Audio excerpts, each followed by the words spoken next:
ఇన్నాళ్లుగా నేను చదివే కథలని ఆదరిస్తూ నన్ను ప్రోత్సహిస్తున్న మీ అందరికీ నా నమస్కారం. ఇక ఈసారి మీ సుబ్బారావు ఎం గౌరవరపు మీ ముందుకు తీసుకొచ్చిన కథానిక మహారాజు. ఈ కథానిక రచయిత ఎవరో నాకు తెలీదు, వాట్సాప్లో వైరల్ అయి వచ్చింది. మీలో ఎవరికన్నా ఈ కథా రచయిత గురించి ఏమన్నా తెలిస్తే నాకు చెప్పగలరు. ఇక కథానికలోకి వెళితే, ఈసారైనా మన ఐదుగురం కలిస్తే బావుండు అన్నాడు రామచంద్ర. అవును, మనం ఏదో విధంగా నలుగురం కలుస్తూనే ఉన్నాం, కానీ శంకరం కలవటం లేదు. ఎన్నాళ్ళైంది వాడిని చూసి అన్నాడు ముకుంద్. కనీసం ఫోన్ చేద్దామన్నా వాడి నెంబర్ లేదు మన దగ్గర అన్నాడు రామచంద్ర. వాళ్ళు నలుగురు ఫలానా రోజున కలుసుకుందామని అనుకున్నట్లుగానే కలుసుకున్నారు. మీకు గుడ్ న్యూస్, నాకు శంకరం ఫోన్ నంబర్ దొరికింది అన్నాడు రమేష్.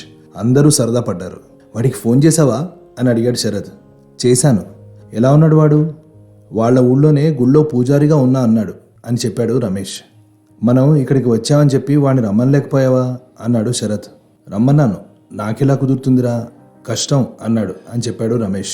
మనందరం బాగానే సెటిల్ అయిపోయాం, ఇల్లు కట్టుకున్నాం, డబ్బులు సంపాదించుకున్నాం. పాపం శంకరం జీవితమే పాడైపోయింది. చదువు లేదు, జీవితంలో స్థిరపడలేదు. ఎలా ఉన్నాడో ఏమిటో. చాలా మంచివాడు. నిజం చెప్పాలంటే అందరిలోకి వాడే చాలా ఇంటెలిజెంట్. అదృష్టం కలిసి రాలేదు అని బాధపడ్డాడు రామచంద్రం. అందరూ భారంగా నిట్టూర్చారు. వాళ్ళ ఐదుగురు ఒకేసారి గుంటూరులో ఇంటర్లో జాయిన్ అయ్యారు. ఆ సమయంలో శంకర్ తండ్రి ఎడ్లబండి మీద నుంచి కింద పడిపోయారు. బలమైన దెబ్బలు తగిలాయి. దాంతో పెద్ద కొడుకైన శంకరం అర్ధాంతరంగా చదువు వదిలేసి వాళ్ళ పల్లెటూరికి వెళ్ళిపోయాడు. మళ్ళీ తిరిగి రాలేదు. మిగిలిన నలుగురు మంచి చదువులు చదువుకున్నారు. అందరూ విదేశాలకు వెళ్ళిపోయారు. రామచంద్రం జర్మనీలో ఉంటాడు, ముకుంద్, శరత్ యుఎస్లో ఉంటారు, రమేష్ ఆస్ట్రేలియాలో ఉంటాడు. అందరూ ఆయా దేశాల్లో సెటిల్ అయిపోయారు. చుట్టపు చూపుగా మన దేశానికి వచ్చి వెళుతుంటారు. వేసవి కాలంలో శుభకార్యాలు చాలా ఉంటాయి. 2-3 ఏళ్లకు ఒకసారైనా ఎండాకాలంలో వస్తూనే ఉంటారు. అందరూ హైదరాబాద్ వాళ్లే అవటం వల్ల 3-4 సార్లు కాకతాళీయంగా నలుగురు కలిశారు. ఏ హోటల్కో వెళ్ళి సరదాగా సాయంత్రం పూట కబుర్లు చెప్పుకోవడం అలవాటు. నలుగురు ఉన్నప్పుడు శంకరం లేని లోటు కొట్టొచ్చినట్టు కనిపిస్తూ ఉండేది వాళ్ళకి. చాలా ఏళ్లైపోయింది వాడిని చూసి అని బాధపడ్డారు. వాడికి రావడం వీలు కావట్లేదు. వాడి పరిస్థితి ఏమిటో, ఆర్థికంగా ఎలా ఉన్నాడో అది పైకి చెప్పలేక వీలు కాలేదు అంటున్నాడేమో సందేహం వెలిబుచ్చాడు రమేష్. నాకు ఐడియా వచ్చింది, వాడికి వీలు కాకపోతే మనం వెళ్ళి చూసొద్దాం అన్నాడు ముకుంద్. ఎలా వెళ్తాం, వీలవుతుందా అని ముగ్గురు వెనక్కి తగ్గారు. వీలు చేసుకుందాం, అంత దూరాల నుండి వచ్చిన వాళ్ళం ఈ చిన్న ప్రోగ్రాం పెట్టుకోలేము.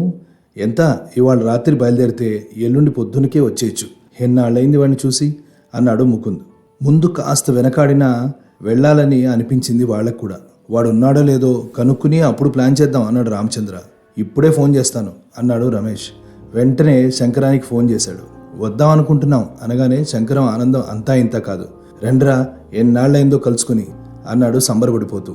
ప్రోగ్రాం సెటిల్ చేసుకుని నీతో చెప్తాం అన్నాడు రమేష్. రైలు, బస్సు అంటే టికెట్లు దొరకచ్చు, దొరక్కపోవచ్చు. అందుకని కారులో వెళ్దాం అనుకున్నారు. ఫలానా రోజున వస్తున్నాం అని చెప్పగానే శంకరం పరమానంద పడిపోయాడు. ఒక్కరోజే ఉంటారని తెలిసి నీరు గారిపోయాడు కూడాను. అదేమిట్రా, రాక వస్తున్నారు, 4 రోజులు ఉండొచ్చు కదా అన్నాడు. కాదులేరా, ఈ ప్రయాణమే బ్రహ్మ ప్రళయం అయిపోయింది మాకు. అసలు నిన్ను చూడాలని అతి కష్టం మీద బయలుదేరుతున్నాం అంతే అన్నాడు రమేష్. అవునులే, అది నిజమే, వస్తున్నారు, అదే 10,000 అన్నాడు శంకరం. ప్రయాణానికి సిద్ధమయ్యాక మిత్రులు నలుగురు కలిసి ఓ విషయం చర్చించుకున్నారు. వాడు సరిగ్గా చదువుకోలేదు, ఎలా ఉన్నాడో ఏమిటో. మనం బాగానే ఉన్నాం కదా, వాడికి తలా కొద్దిగా డబ్బులు ఇద్దాం, అవసరానికి వాడుకుంటాడు అన్నాడు శరత్. తీసుకుంటాడా? ఏమీ అనుకోడు కదా అన్నాడు రమేష్. పిల్లలకి ఏదైనా కొనుక్కోమని చేతిలో పెడదాన్రా అని సలహా ఇచ్చాడు రామచంద్ర. తెల్లవారుజామున 4 గంటలకు బయలుదేరారు. మంచి కారు, రోడ్లు బాగున్నాయి కాబట్టి 10 గంటలకి పావు గంట ముందే గమ్యం చేరిపోయారు. శంకరం వాళ్ళ ఊరు గణపతిపాలెం, పల్లెటూరు. మెయిన్ రోడ్డు మీద నుంచి 4 కిలోమీటర్ల లోపలికి వెళ్ళాలి. మెయిన్ రోడ్డు మీదనే వెయిట్ చేస్తున్నాడు శంకరం.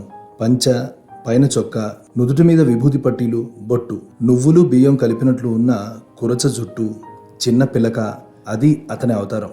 ఖరీదైన బట్టలు, వాచ్, అందమైన కళ్ళజోళ్లు, గుమగుమలాడే పర్ఫ్యూమ్ పరిమళాలు వెదజల్లుతూ దర్జాగా ఉన్న ఆ నలుగురి ముందు దిష్టిబొమ్మలా ఉన్నాడు. అంతకాలం తర్వాత కలిసిన మిత్రులు ఆనందంలో మునిగిపోయారు. తన మోపెడ్ మీద వాళ్లకు దారి చూపించాడు. ఇంటి ముందు ఆగారు. విశాలమైన పెంకుటిల్లు, ఇంటి చుట్టూ కొబ్బరి, మామిడి వగేరా చెట్లు, ఇంటి ముందు పెద్ద వేప చెట్టు. గేట్ దాటి లోపలికి వెళ్ళగానే ఒక అమ్మాయి కాళ్ళు కడుక్కోండి అని నీళ్ళిచ్చింది. ఆ పద్ధతి పాటించి ఎన్నో ఏళ్లైంది. షూస్ ఇప్పి కాళ్ళు కడుక్కున్నారు. రండిరా అంటూ హాల్లోకి తీసుకెళ్ళాడు. క్షణంలో కొబ్బరి నీళ్ళు ఇచ్చింది ఇంకో అమ్మాయి. పెద్ద హాలు, కిటికీ బయట కూలర్ పెట్టారేమో, చల్లగా ఉంది. ముందు వరాండా, 3 గదులు, హాలు, విశాలమైన భోజనాల గది, వంటిల్లు, కొట్టు గది, పూజ గది, దొడ్లో పెద్ద పూరిల్లు, ఇంటికి తగ్గట్టు మనుషులు. శంకరం తల్లి, తండ్రి, భార్య, 2 కొడుకులు, పెద్ద కోడలు, 2 తమ్ముళ్ళు, వాళ్ల కుటుంబాలు అందరినీ పేరు పేరున పరిచయం చేశాడు. ఆ ఊరి శివాలయం అర్చకత్వం వీళ్లదే.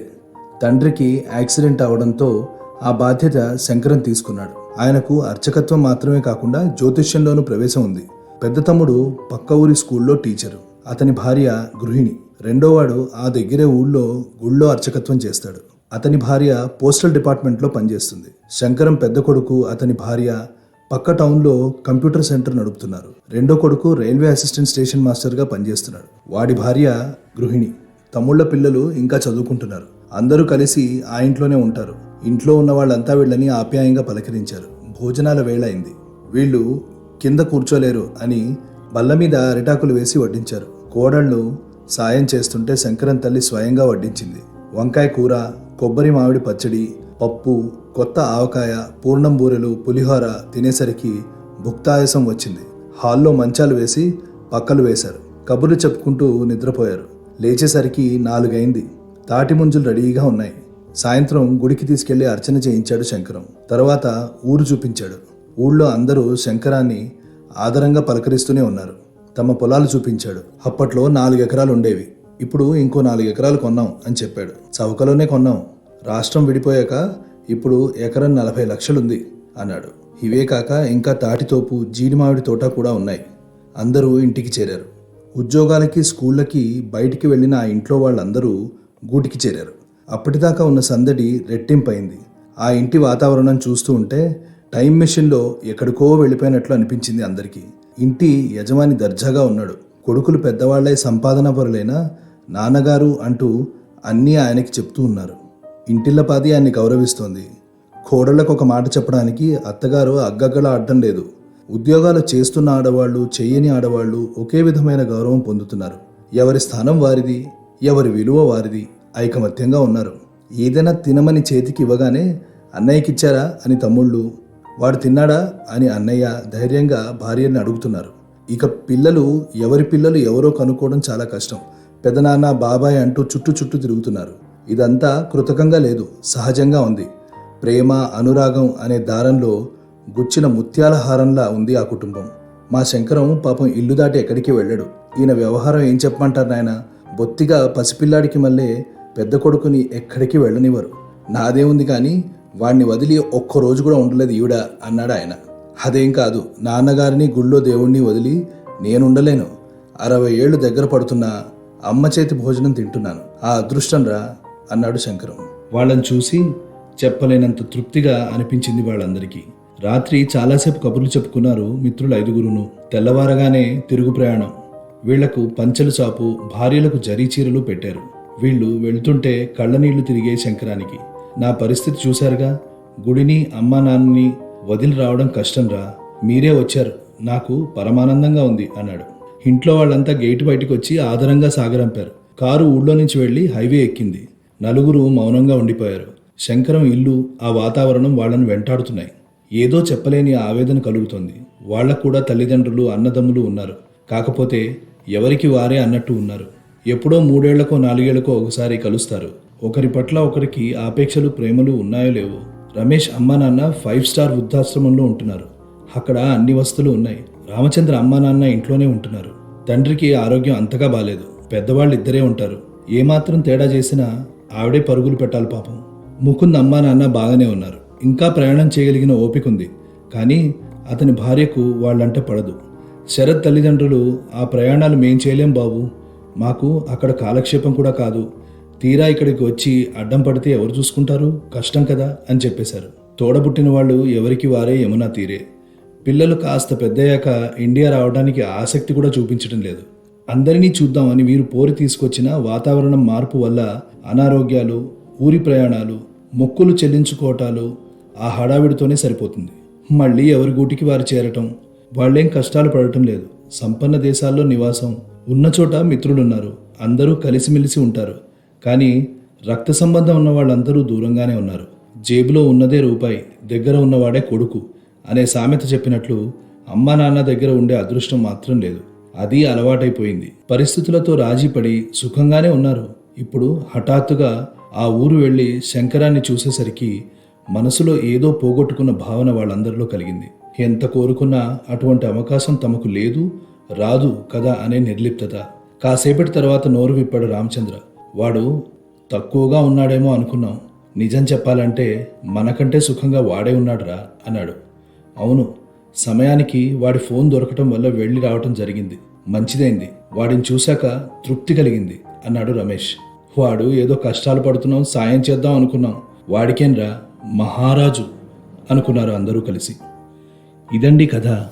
ఈ కథ మీకు నచ్చిందనుకుంటాను.